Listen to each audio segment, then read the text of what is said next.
여러분, 안녕하세요. 여러분의 건강 도우미 마반장입니다. 여러분, 오늘 물 몇 잔이나 드셨나요? 한 잔? 두 잔?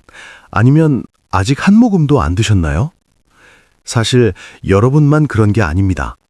최근 2026년 조사에 따르면 대한민국 성인의 86.6%가 세계보건기구, 즉 WHO가 권고하는 하루 물 섭취량을 채우지 못하고 있다는 충격적인 결과가 나왔습니다. 오늘 이 시간에는 WHO가 권장하는 하루 물 섭취량이 정확히 얼마인지, 그리고 그게 우리 몸에 어떤 영향을 미치는지를 과학적 근거를 바탕으로 여러분께 쉽고 명확하게 설명해 드리겠습니다. 오늘 영상 끝까지 보시면 여러분의 물 마시는 습관이 반드시 바뀔 겁니다. 자, 먼저 가장 기본적인 질문부터 시작해 봅시다. WHO, 즉 세계보건기구가 권장하는 하루 물 섭취량은 얼마일까요?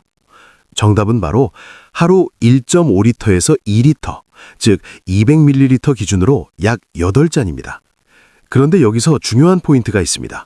이 수치는 모든 사람에게 동일하게 적용되는 게 아닙니다. 사람마다 체중, 활동량, 환경이 다르기 때문이죠. 그렇다면 내 몸에 딱 맞는 물 섭취량은 어떻게 계산할까요? 방법은 굉장히 간단합니다. 내 몸무게 곱하기 0.03은 하루 적정 물 섭취량, 리터. 예를 들어 체중이 70kg인 성인이라면 70 곱하기 0.03은 2.1리터. 체중이 55kg인 여성이라면 55 곱하기 0.03은 1.65리터. 어렵지 않죠? 이 간단한 공식 하나면 여러분의 맞춤 목표 섭취량을 바로 알 수 있습니다. 참고로 이 수치에는 순수한 물뿐만 아니라 국, 과일, 음료 등 음식을 통해 섭취하는 수분도 포함됩니다.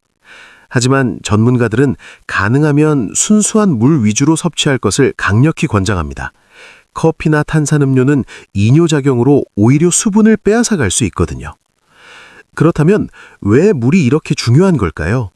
우리 몸의 구성을 한번 생각해 볼게요.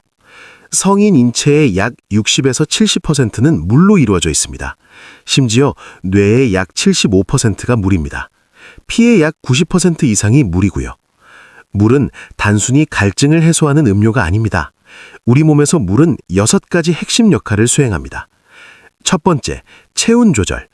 더울 때 땀을 흘리는 것, 바로 물이 체온을 조절하는 겁니다.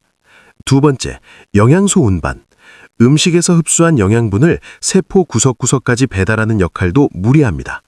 세 번째, 노폐물 배출.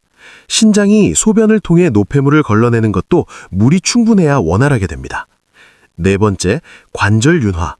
무릎이나 어깨 관절이 부드럽게 움직이는 건 관절액 덕분인데 이 관절액의 주성분이 바로 물입니다. 다섯 번째, 뇌기능 유지. 집중력, 기억력, 판단력 모두 뇌의 수분 상태와 직결됩니다. 여섯 번째, 소화 촉진. 침부터 위액, 장 속 이동까지 소화 과정 전체가 수분 없이는 작동하지 않습니다. 이제 가장 현실적인 이야기를 해볼 시간입니다. 여러분 중에 이런 경험 있으신가요? 오후만 되면 이유 없이 피곤하다. 머리가 지끈지끈 아프다. 집중이 안 되고 멍하다.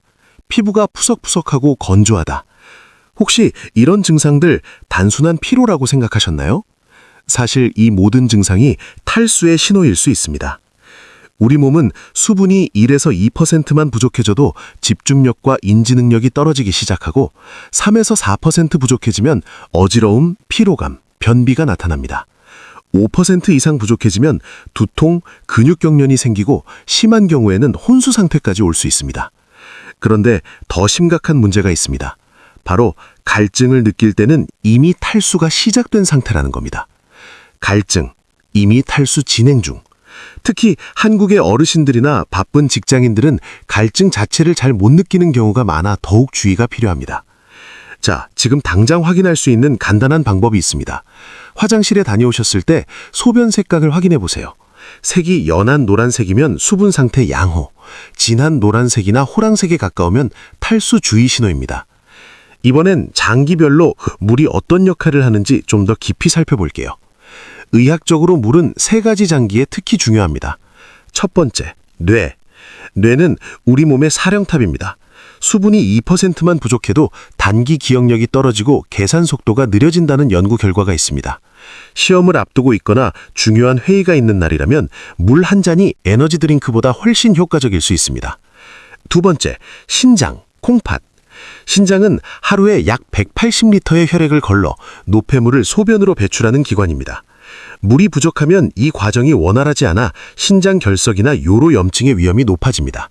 충분한 물 섭취는 신장 결석 예방에 가장 효과적인 방법 중 하나입니다. 세 번째, 피부. 많은 분들이 비싼 화장품을 찾기 전에 사실 물부터 충분히 마셔야 합니다. 피부세포는 수분이 충분할 때 탄력이 살아나고 혈액순환이 좋아지면 자연스럽게 피부톤도 밝아집니다. 물은 가장 저렴하고 강력한 피부관리제입니다. 자, 이쯤에서 다시 현술로 돌아와 봅시다.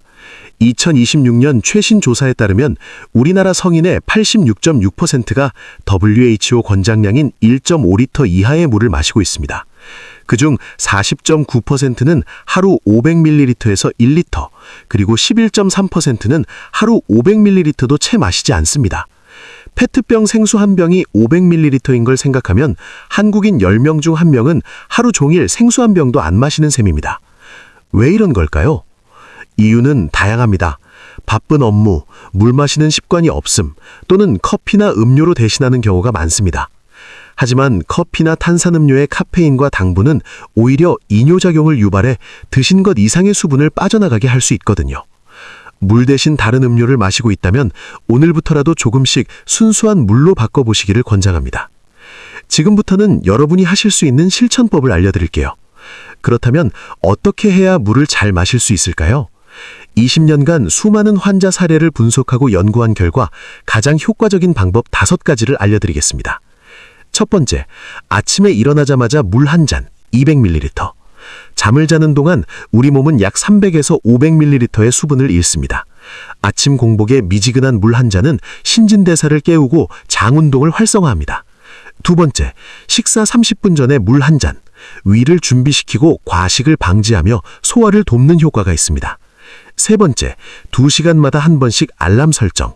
스마트폰 알람을 2시간 간격으로 맞춰두고 알람이 울리면 물 한 컵씩 마시는 습관을 만드세요. 네 번째, 책상 위에 물병 두기. 눈에 보여야 마십니다. 500ml짜리 물병을 책상 위에 놓아두고 오전 중에 다 비우는 것을 목표로 삼으세요. 다섯 번째, 운동 전후 수분 보충. 운동 30분 전 200ml, 운동 중 15에서 20분마다 150에서 200ml, 운동 후 몸무게 감소분의 150%를 수분으로 보충하는 것이 원칙입니다. 오늘 영상 어떠셨나요? 정리하자면 WHO 권장 하루 물 섭취량은 1.5리터에서 2리터, 내 몸에 딱 맞는 정확한 양은 체중 곱하기 0.03으로 계산할 수 있고 지금 이 순간에도 우리 몸은 물을 필요로 하고 있습니다. 오늘 영상 끝까지 봐주신 여러분 정말 감사합니다. 영상이 도움이 되셨다면 구독과 좋아요, 알람 설정 해주세요. 그리고 주변 소중한 분들께도 공유해주세요. 다음 영상에서 또 뵙겠습니다. 건강하세요. 사랑합니다.